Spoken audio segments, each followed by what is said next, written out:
What's up mga kateknisya? Nagbabalikan DIY Pinoy Teknisya. Sa mga hindi pa nagsusubscribe, guys, subscribe na kayo. Click ang notification bell button, click nyo at like, share nyo rin na mga videos. So yun guys, pag-review tayo ng iMu Rex VT Pro.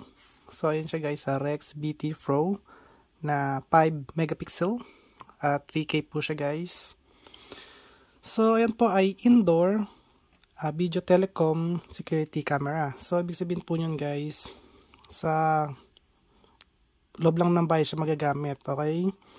At ayan guys, meron siyang pan and tilt. So ibig sabihin nagla-left and right siya, nag-up and down.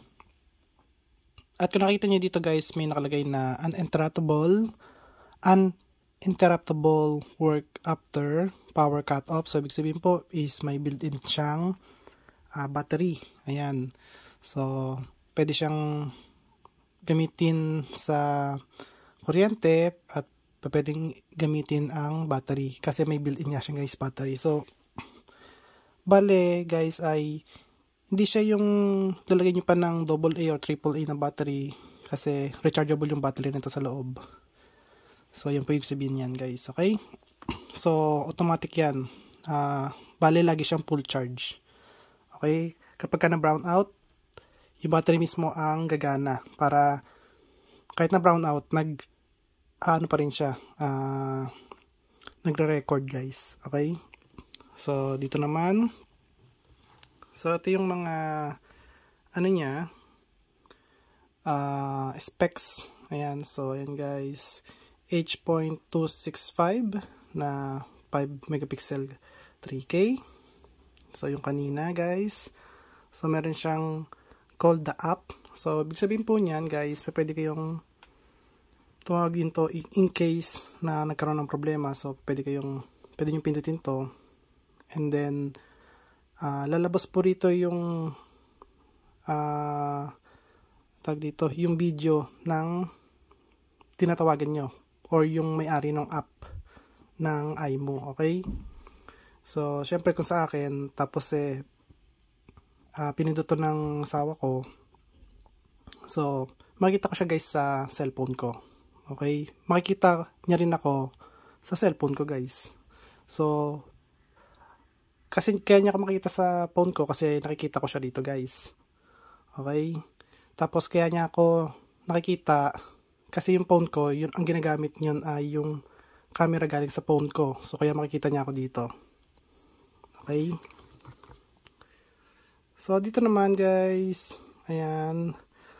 So meron siyang, ito guys yung info display. So ibig sabihin meron siyang information display. So and guys, clock siya guys, orasan. Parang ano siya guys, magiging stilt. So ilagay nyo lang siya somewhere na hindi mo pagkakamalan na camera pala to. Kasi nakikita nila rito ay ayan, orasan tsaka yung ano lang guys, yung date. Ayan. So meron siyang alarm clock. Meron siyang smart tracking, privacy mode guys. Big sabihin po nito, itong camera, pagka pinindot nyo yung privacy mode sa app nyo, itong camera guys, pababa to. So mag-hide po siya para syempre maliligo kayo or may naliligo. Pag pinindot nyo yun, so hindi niya makikita kung syempre nakaubad kayo guys, diba? So yung big sabihin ng privacy mode. Etong night vision guys, meron siya. So kapag madilim, kita niya pa rin yung antag dito. Nakikita niya pa rin yung kahit na madilim, nakikita niya pa rin guys yung nasa paligid niya. Okay? Motion detection, human detection. So pares lang yan. Pet detection, pare-pares lang yan na motion detection guys. So custom yung siren niya. So ibig po na ito guys ay pwede nyo palitan kung ano yung tunog. Kasi kung ang default nito ay iba, ayaw nyo. So pwede nyo palitan. So Wi-Fi connection siya guys. Ayan. Mobile alerts. Ayan. So mag-alert agad siya sa phone nyo. So pwede siya guys sa cloud, micro SD card at saka sa NVR. So tatlong storage ang pwede nyo gamitin. Pero ang gamit ko guys ay itong NVR. Okay. So, pag-isipan ko rin tong micro SD card. Pero yung sa cloud guys, hindi ako gagamit dito kasi yung cloud nito ay galing sa China. Okay, so gagamitin kasi niya yung wifi mo. Tapos, isend niya yung video sa China. Doon sa server nila. So, ibig sabihin meron silang file ng video mo. So, mahirap na guys. Okay, lalo na maraming hacker. So, ito naman guys sa geofencing, meron siya. Tapos sa digital zoom in. Or zoom in or zoom out. Ayan, digital zoom. Tapos sa likod yung language. Ayan guys. Okay, so buksan na natin. Saan ba to? Dito, sa gilid.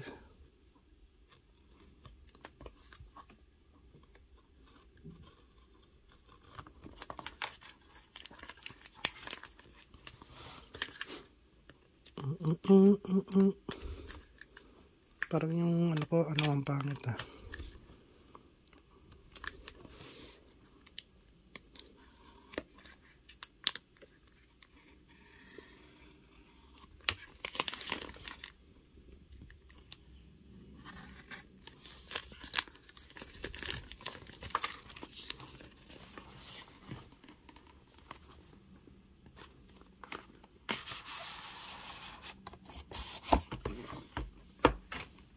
So, ayan siya guys. At dito natin siya bubuksan.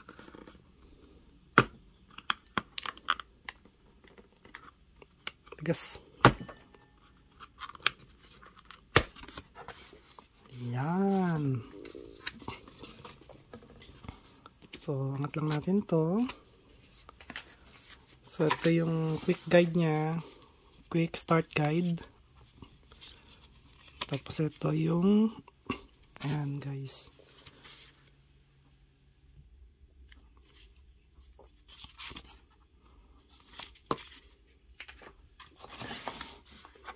Ito naman guys yung ay, tulog.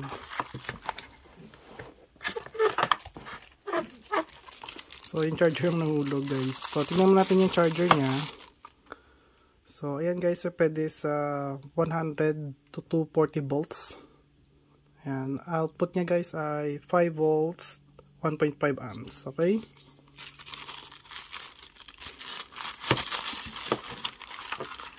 Ito naman guys yung ito yung ano niya guys, USB type A. Ayan o, to ano to, sana wag micro, sana type C to. USB type A to type C. Ayan. Ay, salamat po. Ito na lang type C to. Kasi pag micro guys, mahirap maghanap ng maayos na micro eh. Na cable. So, ito na yung last.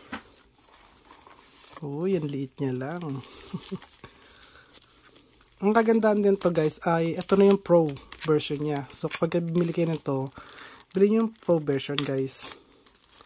Okay, kung konti lang naman yung pinagkaiba dun sa regular. Kasi yung regular guys ay walang Pro version. Ito guys yung Pro version niya. So, ayan guys. So, ayan guys. At kinuha ko lang yung power supply or power bank pala. So, para makita nyo yung wattage niya guys kapag inuna natin to or sinaksak na natin yung power niya. So, bali yan guys, sa likod, ayan, power button, tapos ito yung type C niya. So, dito, ayan siya guys. So, para makita nyo lang, okay? So, basahin nyo guys para alam nyo. Okay? So, yan natin ito rito. Ay, bali. Ito nga pala guys, oh. So, ito yung lalagyan niya ng micro SD card. Kung micro SD card yung gagamitin nyo. So, ayan siya guys. So, dito guys. Ano ba to? Nabubuksan ba to? So, siguro hindi guys ito mabubuksan kapag hindi ito inalis. So, hindi na natin gagamitin yun guys. or di natin gagawin. So, ayan siya guys. Tignan natin. Power on ko na siya. Ayan. So, tignan nyo guys ha.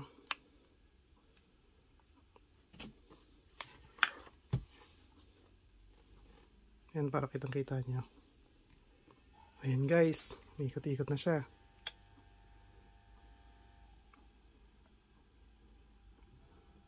Ayan.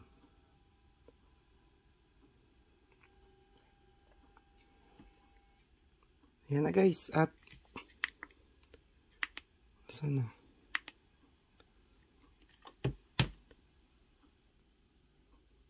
So bale, kailangan ko daw siya i-connect sa phone. Pero guys, ang phone na ginagamit kasi natin ngayon ay yung ipako-connect ko dito.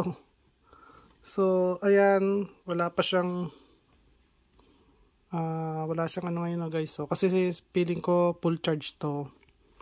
So, wala siyang consume. Ayan, wala. So, pero guys, ang consume nito kung sakali. So, naka-maximum na sigurado yun sa 5 watts or 6 watts. Ayan. O baka 7 watts. Yun yung pinaka-maximum nito. Pero siguro kung idle lang siya, mga nasa 2 watts lang yung idle niya. So, ayan. At, ayan lang guys. Wala na akong may ano guys sa inyo na iba pa. So, pinakita ko lang sa inyo na kung paano siya mag-work. At, ayan. At least alam niyo lang guys. So, kung nakikita niyo yung lens niya guys, so, ang ganda ng quality. Ayan o. Di lang siya guys basta-basta na dinesign ng low quality. Ayan guys o.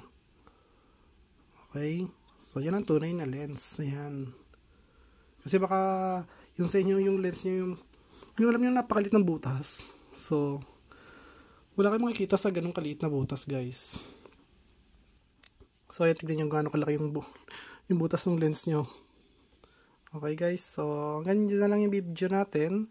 At kung gusto nyo ang video ko, huwag kalimutan mag-like or subscribe. Click notification bell button, click nyo all guys. Bye. Peace.